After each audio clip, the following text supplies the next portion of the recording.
Oke. Yuk. Baik. Assalamualaikum Halo. warahmatullahi wabarakatuh. Selamat malam. Waalaikumsalam.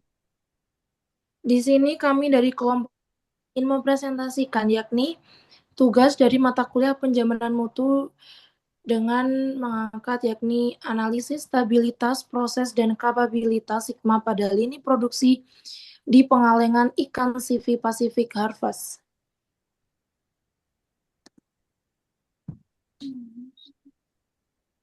Next slide selanjutnya. Di sini beranggotakan yang pertama ada Ahmad Fuad, yang kedua saya sendiri sebagai moderator Hilma dan Familia, yang ketiga ada Ali Miftahuriza, yang keempat ada Muhammad Wisnu Agil, yang kelima ada Sultan. Next selanjutnya.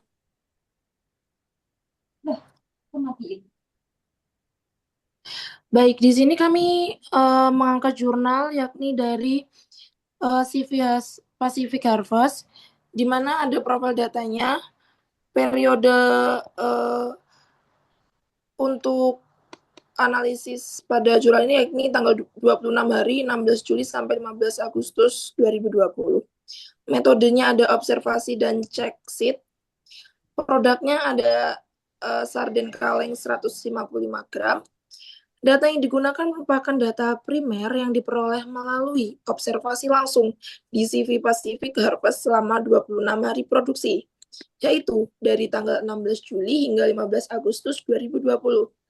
Data dikumpulkan menggunakan check sheet untuk menjumlah produksi harian serta jumlah produksi cacat produksi pada sarden kaleng. Baik, next selanjutnya akan dibacakan oleh rekan saya. Baik, untuk statistik deskripsi terdiri dari total produksi nilai 2.926.268 unit, total cacat 4.979 unit, dan nilai rata-rata 0,2%, serta tingkat cacat relatif rendah dengan angka keseluruhan produk tergolong rendah, yaitu sekitar 0,2% dari nilai analisis peta kendali proses tersebut.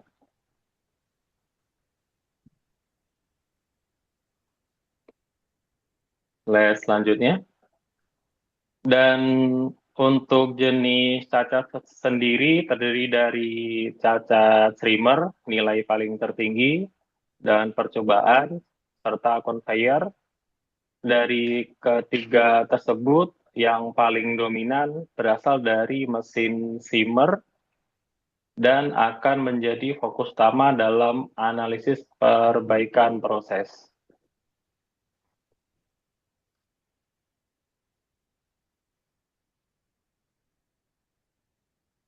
Variabilitas harian terdiri atas fluktuasi produksi, fluktuasi cacat, dan ada lonjakan abnormal. Variasi harian yang cukup besar menunjukkan bahwa proses tidak berjalan secara konsisten, dan hal ini menjadi indikasi awal adanya penyebab khusus yang mempengaruhi kualitas hasil produksi tersebut.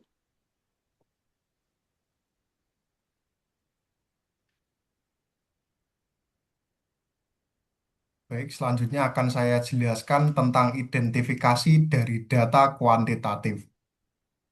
Berdasarkan pengumpulan data observasi yang diperoleh secara masif selama 26 hari kerja dan berdasarkan data dari tabel di atas yang telah dianalisis, dinyatakan hasil sebagai berikut ini, yaitu jumlah produksi harian bersifat fluktuatif atau variabel, sehingga metodologi peta kendali yang digunakan harus menyesuaikan dengan ukuran sampel yang tidak seragam. Selanjutnya ialah perhitungan garis tengah atau centerline CL. Garis tengah merepresentasikan rata-rata proporsi produk cacat dari keseluruhan proses pengalengan dan didapati nilai sebagai berikut. Interpretasi nilai ini menunjukkan bahwa rata-rata tingkat kerusakan produk secara keseluruhan adalah 0,17%. Nilai ini menjadi titik acuan dasar pada peta kendali. Selanjutnya penentuan batas kendali atau UCL dan LCL. Batas kendali menentukan area variasi yang dapat diterima secara statistik karena jumlah produksi harian di CV Pacific Harvest tidak tetap, maka nilai kendali dihitung secara individual untuk setiap sampel harian. Penggunaan koefisien 3 sigma menjamin tingkat kepercayaan menjadi 99,73%. Selanjutnya peta kendali. Untuk menganalisis stabilitas proses digunakan peta kendali P karena jenis peta kendali ini cocok digunakan pada studi case yang digunakan pada pertemuan kali ini. Dan ukuran sampel harian tidak konstan. Peta kendali ini digunakan untuk membedakan variasi normal dan variasi khusus dalam proses produksi. Selanjutnya interpretasi stabilitas proses. Berdasarkan plotting data yang telah dilakukan, evaluasi stabilitas proses sebagai berikut, di mana ditemukan 6 titik out of control yang melampaui garis UCL, tepatnya pada hari ke-9, 13, 16, 19, 22, dan 25. Serta kesimpulannya terdapat data yang berada di luar koridor batas kendali, maka proses produksi dinyatakan tidak terkendali secara statistik, out of control. Hal ini menunjukkan adanya gangguan dari variasi penyebab khusus, assignable cause, yang harus diinvestigasi lebih lanjut melalui diagram sebab akibat. Perhitungannya yaitu menggunakan metode DPMO, yakni ukuran yang digunakan untuk mengetahui jumlah kerusakan dalam 1 juta kesempatan. Langkah ini penting untuk menstandarisasi pengukuran kualitas terlepas dari seberapa besar volume produksinya. Da- Dan data yang digunakan total produksi N sama dengan 2.926.298 unit. Total kerusakan terdapati 4.979 unit. Dan peluang cacat ditemukan satu diasumsikan setiap 1 kaleng. Memiliki 1 peluang cacat kritis yaitu kegagalan segel atau di bagian kemasan. Dan berikut adalah hitungan dari yang telah dihitung sebelumnya. Selanjutnya adalah interpretasi nilai sigma. Nilai sigma merupakan metrik statistik yang digunakan untuk mengevaluasi sejauh mana kapabilitas suatu proses produksi dalam menghasilkan output yang sesuai dengan spesifikasi tanpa penyimpangan, defect free. Dan selanjutnya sintetis kapabilitas proses. Analisis integratif mengungkapkan adanya paradoks kualitas pada operasional pengalengan ikan, di mana kapabilitas proses yang cukup tinggi bernilai 4,43 sigma tidak dibarengi dengan stabilitas statistik yang memadai. Status out of control pada peta kendali merepresentasikan kerentanan sistem terhadap variasi penyebab khusus, sehingga nilai sigma belum mencerminkan keandalan proses secara berkelanjutan. Intervensi teknis harus diprioritaskan pada penstabilan variabel di area mesin simmer guna menyinkronkan potensi kapabilitas dengan konsistensi output produksi. Dan analisis diagram Pareto.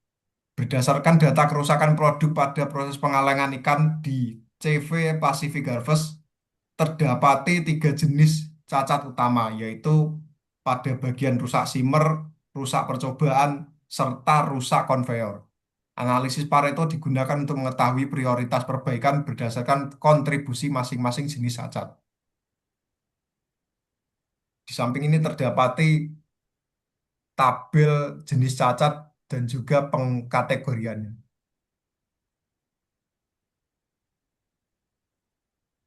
Selanjutnya yaitu analisis diagram Pareto. Berdasarkan diagram Pareto, kerusakan terbesar berasal dari simmer sebanyak 4.014 unit atau setara dengan 80,6% dari total cacat. Kerusakan percobaan sebesar 846 unit atau setara dengan 17%, sedangkan conveyor paling rendah yaitu 519 unit atau 10,4%. Hal ini menunjukkan bahwa sebagian besar cacat didominasi oleh satu penyebab utama, yaitu simmer.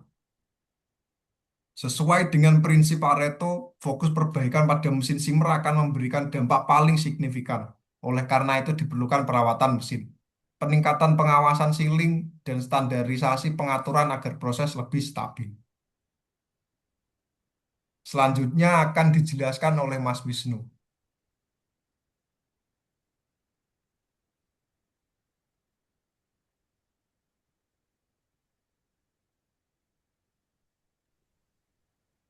Selanjutnya adalah diagram fishbone.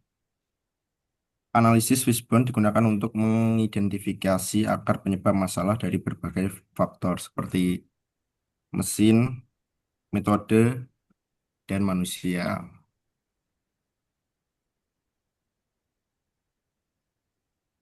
Selanjutnya, Mas F.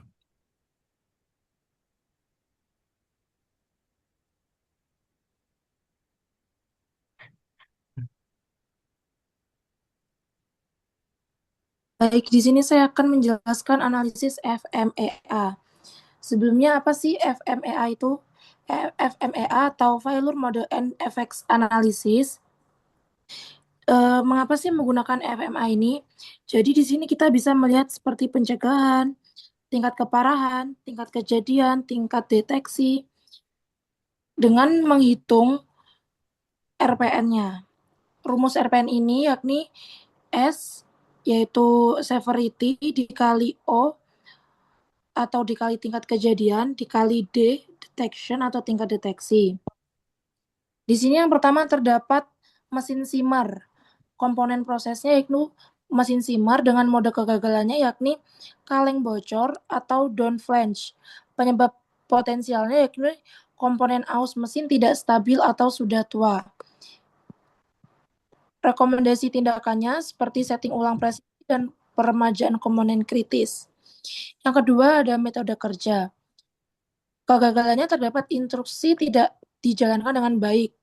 Penyebab potensialnya yakni ketiadaan instruksi kerja tertulis. Dengan rekomendasi tindakannya yakni penyediaan dan penempelan SOP visual di area kerja. Lingkungan, penurunan fokus pada pekerja. Penyebabnya yakni subur yang produksi terlalu panas. Rekomendasi tindakannya yakni perbaikan ventilasi dan penambahan exhaust fan. Materialnya yakni ada flank yang penyok atau carling terbuka. Kualitas bahan baku kaleng sangat rendah. Yang terakhir ada operator. Di sini kegagalannya yakni salah setting atau kurang teliti. Penyebab potensialnya kurang pelatihan atau kelelahan.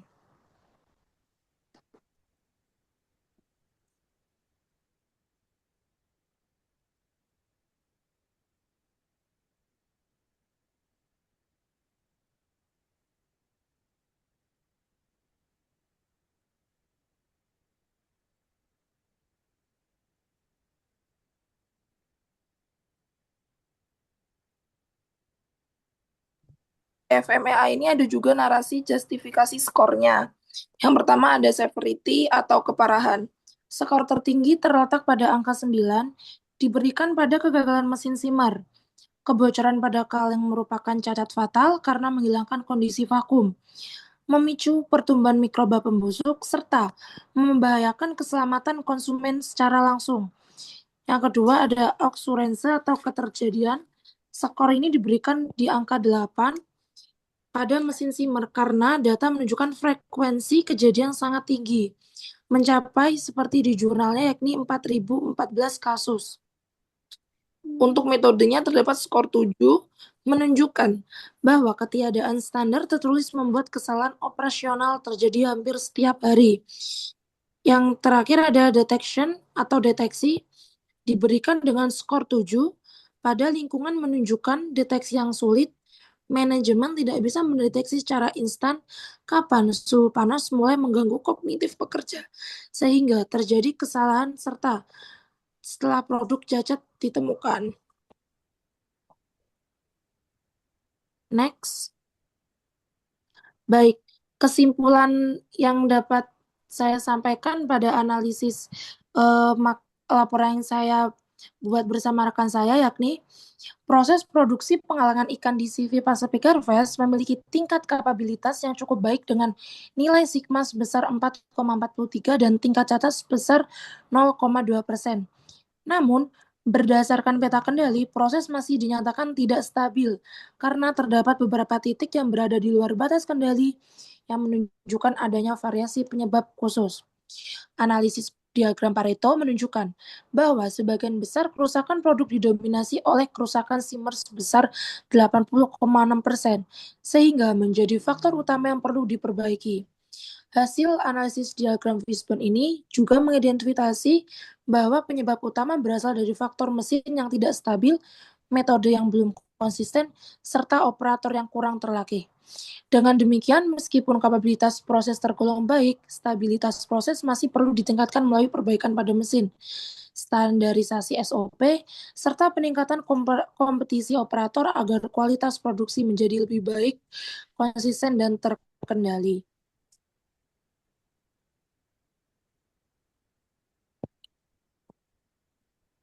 Sekian presentasi dari kelompok 2 yang bisa kami sampaikan. Kurang lebihnya mohon maaf. Wassalamualaikum warahmatullahi wabarakatuh.